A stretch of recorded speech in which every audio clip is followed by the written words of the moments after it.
suddenly felt like... Hey guys, welcome back to Resistance Chicks, where Leah, Michelle, and Katie Hopkins are your hosts today. I asked Leah for a dark background because we are both wearing white, not on purpose, and so what that means is it's going to mess up the lighting for the whole show. But that's all right. I will try to adjust it throughout. I hope you're having a wonderful Sunday. Today is, what is today? The 14th of July. A lot has happened this week. We're going to talk about Tommy. We're not going to play his video because it's been taken off. His video that he said play only if I'm arrested has been taken down. Off of every platform, practically. Off of every platform. And it's considered hate speech. Yeah. I think that I would go with the, maybe you could say inciting people to do something crazy, because it says by all means necessary, go out there and make a stink by all means necessary. However, it doesn't say to do anything violently at all. So I'm going to start with, we're going to start off here with Katie Hopkins talking and reporting from. That was a little loud. If you want to turn I it just down. turned it down. I came to London today for the sentencing of Tommy Robinson, and I got to meet him off his train as he arrived from his home where he'd been with his wife and children. And I have to tell you, just the nervousness that I woke up with this morning, I didn't sleep last night either, just the anxiety, the tension of it all, the feeling sick. And that's what a lot of people were saying to me as they were waiting for Tommy today, just the feeling of sickness about what's going to happen, the apprehension of him going to jail for the crime of trying to report honestly on what's going on in the UK. But I think, meeting him off the train, the way that he is surrounded by so many people, it was just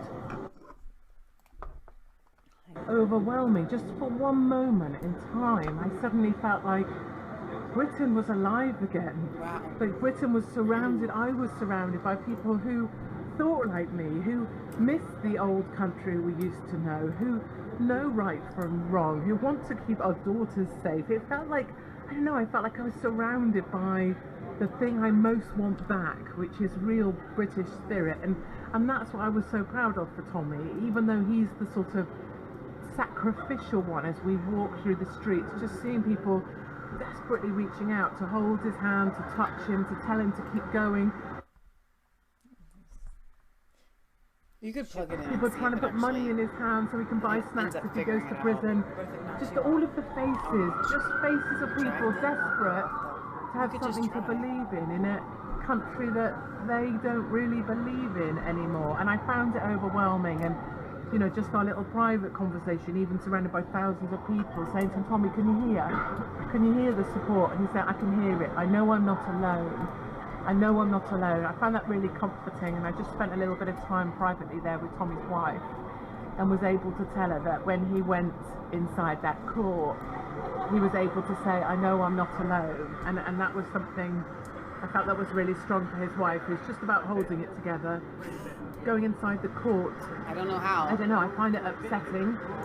Court 2, formal, security check, dot this, have this, where's your pass, people in wigs, big textbooks, all looking very serious and sensible, and the press pack in there, all finding reasons, old law that proves this, law that was written in a time before there were even cars, before there were even roads, flipping through, finding case history to prove why Tommy should go to prison for the crime of repeating information already in the public domain using his phone. I mean, really.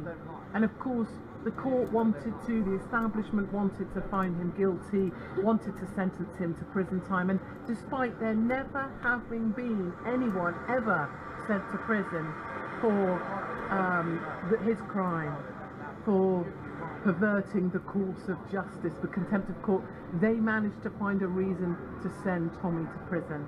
And I think that was the real contrast in the court, the silence, the quiet versus the crowds of supporters outside, seeing the establishment take over, the state against Tommy Robinson, the state against the people, the state where even the judges can't push their own chairs in, someone else has to do it for them because they're so important.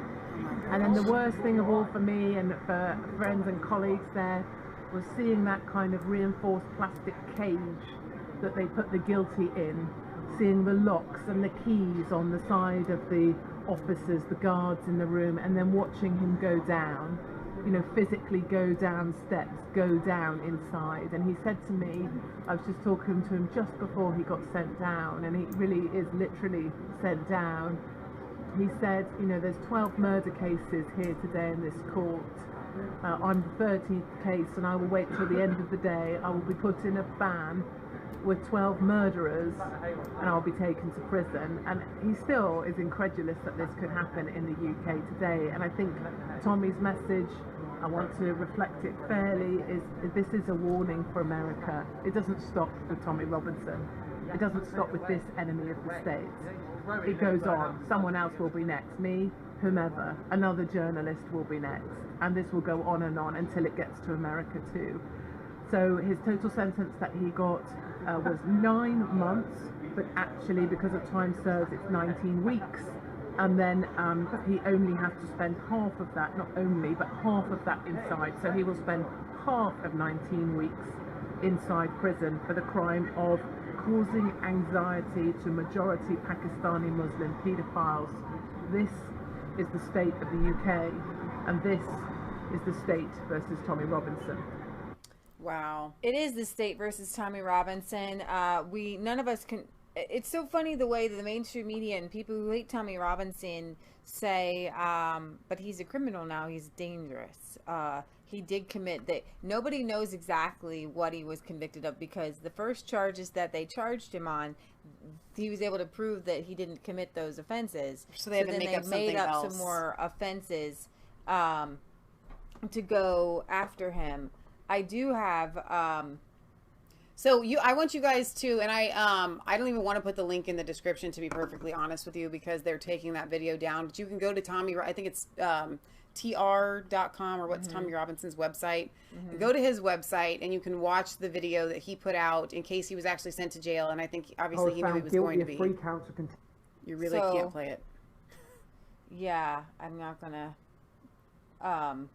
play that video. Sorry, and probably might even take us down just by having a second of it up. And that, it just goes to show you how scary of a state we live in, that a video like that could get taken down off of YouTube. It's crazy. So Private Eye wants to know, will Trump give Tommy Robinson asylum? No, because he's already been sent to jail. That window has closed. Will he get asylum maybe after he gets out? Yeah, I don't know. I feel like, unfortunately, just like with Nigel Farage and the Brexit Party, sometimes people just get so tainted by the mainstream media that you can't. Did you see that post from Millie just now? Did you know that? Which one? What Biden's dropping out of the race? No, I didn't say that. Just a minute ago? Well, we'll have to look into that. Here's a clip. This is this clip that Sky forgot to use. Tommy Robinson speaking truth under duress. How can I be sent to prison for asking a paedophile how he feels about his sentence? That's all I ask. Anyone can watch a video. You can spread your fake news lies for the corporate globalist media wherever you want. No one trusts you. No one believes you. That's why everyone follows me.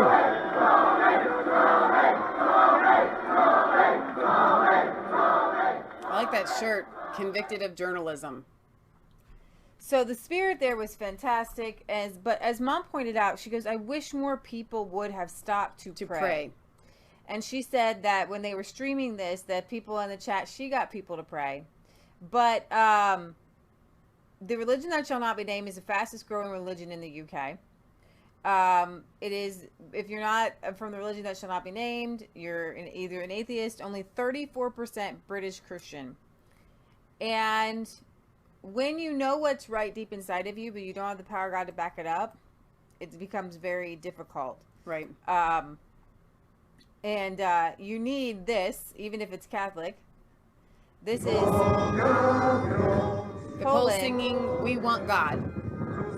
Thousands, tens of thousands celebrating. I think it's for some saint or something, but they're there for Jesus. What a stark contrast. Well, here's the thing. Unfortunately, in a corrupt system where it is a godless system over there in the UK right now. Yeah. When you are fighting evil, the godless system, when you're fighting evil, the religion that shall not be named, and you go at it just with yelling and talking about the injustices without the power of God, it is like taking a knife to a gunfight. You're outgunned. The only way that you will be able to take down these evil people, the only way you will ever be able to have justice is with the power of God. Tommy Robinson needs to be on his face before God every day. He needs to be reading his Bible. His followers need to be reading their Bible. They need to be in the Word, understanding what principles and what rights before God we have, what he can do when he fights for us. And we have to band together in order for it to work. You know what? This is not this is our European show, if you didn't know this. But every Sunday at 1 or 1:30, closer to 1:30 like today. Well, today we were trying to get the internet splitter to work, and it didn't work. I want to show you this clip from Tucker Carlson that he had David Horowitz on. And the way he spoke about the censorship, the war on Christianity. Now, okay, David Horowitz is an agnostic, and I believe he's Jewish. But he says, without the Christian principles, you don't have the West. And what Tommy doesn't understand is, where do your rights for free speech come from? Exactly. Does the government give them to you?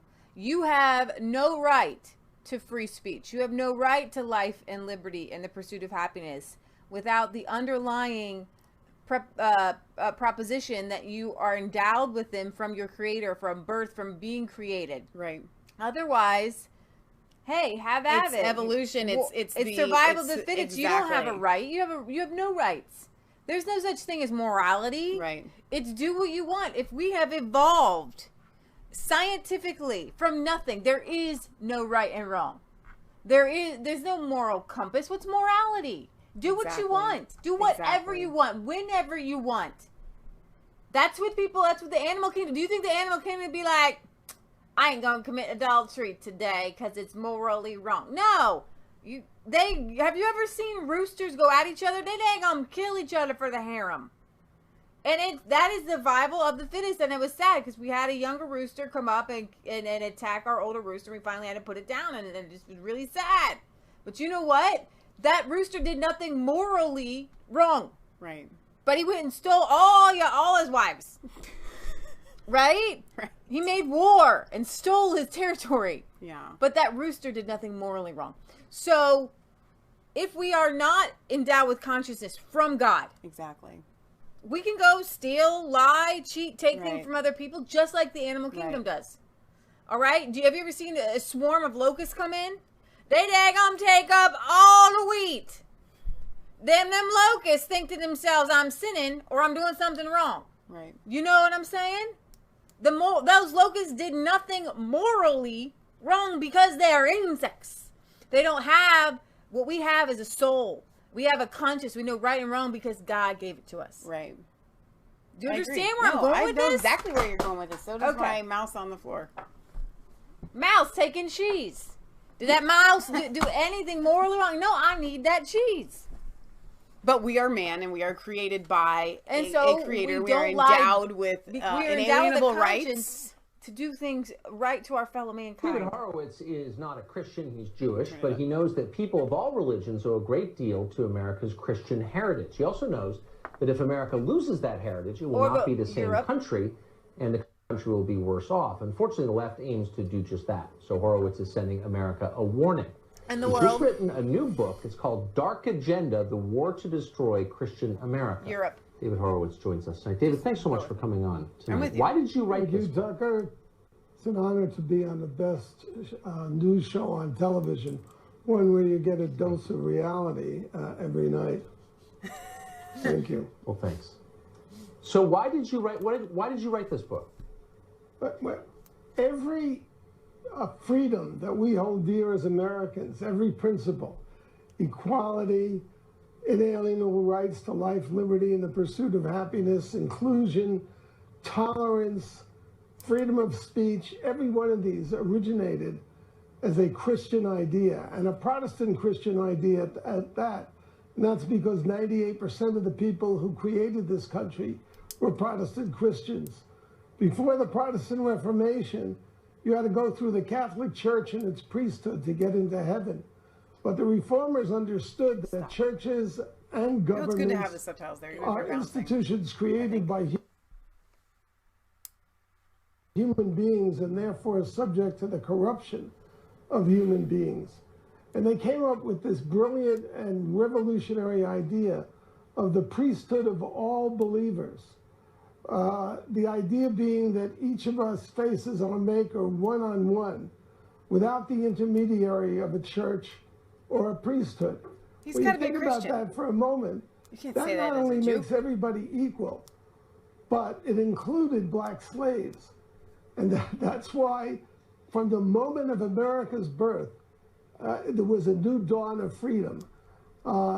We wrote it into the Declaration, or Thomas Jefferson wrote it into the Declaration of Independence. And within 25 years, there were hundreds of thousands of freed slaves in the North. And, you know, I'm thinking of this ignorant attack by Colin Kaepernick and Nike on the Betsy Ross flag, which is really goes with the creation of America.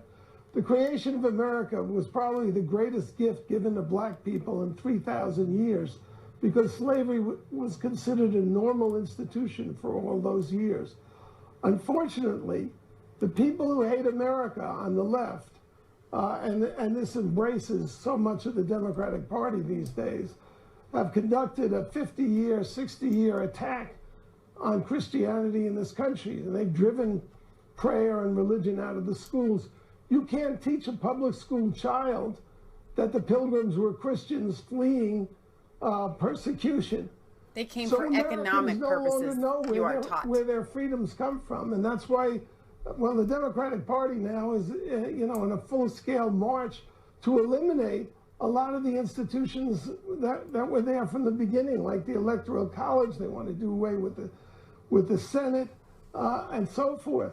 That's because they don't understand where our freedoms come from or what their nature is. That was a remarkable summation. So that has led you, as a non-Christian, to want to defend America, at least acknowledge and explain America's Christian heritage. What kind of response have you gotten? I'm also an agnostic. But look, you can't have inalienable rights to liberty if there's no God, which is problematic for an agnostic. I'm not an atheist. That's another kind of faith. I just don't know. But what I realized is that you have to have respect for the idea of God and respect for people who believe in God in order to preserve these freedoms. Because if they come from government, you know, people like Maxine Waters, they're going to be taken away. So the very framework of our freedom is dependent on the Christian nature of this country, as is the fact that we're a secular republic. Why are we a secular republic? Because all these different Protestant sects understood that there would be a threat because, well, they were fleeing established churches in England. They don't want any particular religion to be dominant. Or any particular interpretation of religion. So I wanted to play that because I felt that in order to, the lens in which you must view what is happening to Tommy Robinson is through the lens of, you have a right, Tommy, to speak because God gave it to you. Right. And it shouldn't be men like David Horowitz, who is an agnostic atheist, crying out, hey, we need Christian principles. We have, unfortunately, here in America, we have this, like, Bible study church who they go to church and they drink coffee and they're sitting on their hands and they have no idea that the devil is ploying them with great music and coffee and feel good things and taking good care of your neighbor and food drives and all those things are great. But without the freedom to practice your religion, which if a Democrat in our country gets elected, that is going to go, literally I was thinking about it as I was driving home today. If a Democrat gets elected, we'll be off of YouTube. We'll be off of all social media. They will shut our voice down completely, and all of us. because we're hanging on by a thread as it is, and Donald Trump is president. We're supporting the president of the United States. Imagine if we weren't supporting the president. Imagine if every single governmental agency was turned on conservatives and they would take us out.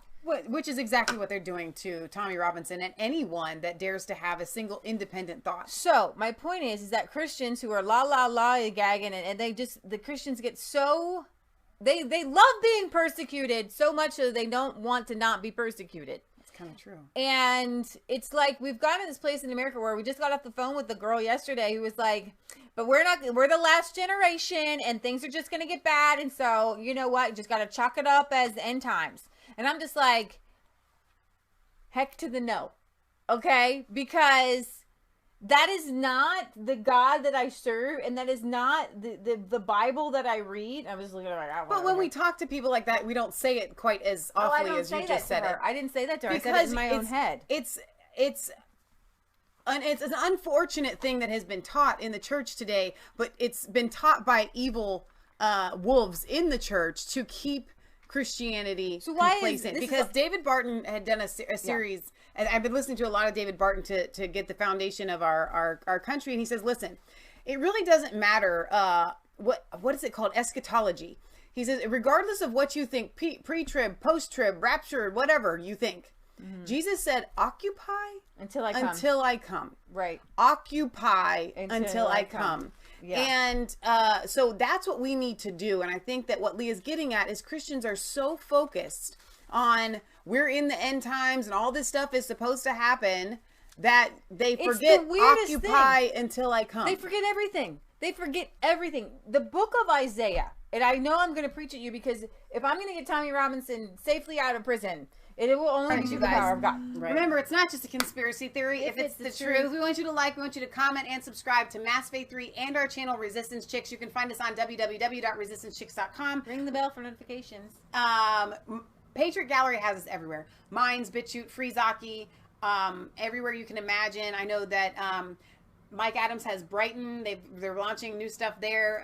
Jay's still working on his Patriot channel and V2Go. So I'm hopeful for the future. I'm hopeful that our voice isn't going to be silenced. We had the Free Speech Summit that we covered on Friday, which is really, really exciting. So send us your letters to P.O. Box 107, Milford, Ohio 45150. We will read your stuff on air. I haven't had a lot of letters in a while. I would like you to write us. So we're doing a diamond and silk thing. They always match, you know that. Really? They're sisters, you know that. I always thought they were like friends. We went to their sisters. They are sisters. No, they are. Somebody said, yeah, they're sisters. They are sisters. So somebody had by said the way, on the comment. Yeah, go ahead. No, you tell them. No, on our coverage of it, yeah, when we talked about Diamond and Silk being there, somebody left a comment, and forgive me for not remembering who it was and what your name was, but on Facebook, he called up two wonderful ladies or whatever, and somebody said, "I didn't know Leah and Michelle were black." And I will take that as a compliment all day long. We love Diamond and Silk. Yeah. So, all right, you guys, we're really going to go this time. Be blessed today, and we love you.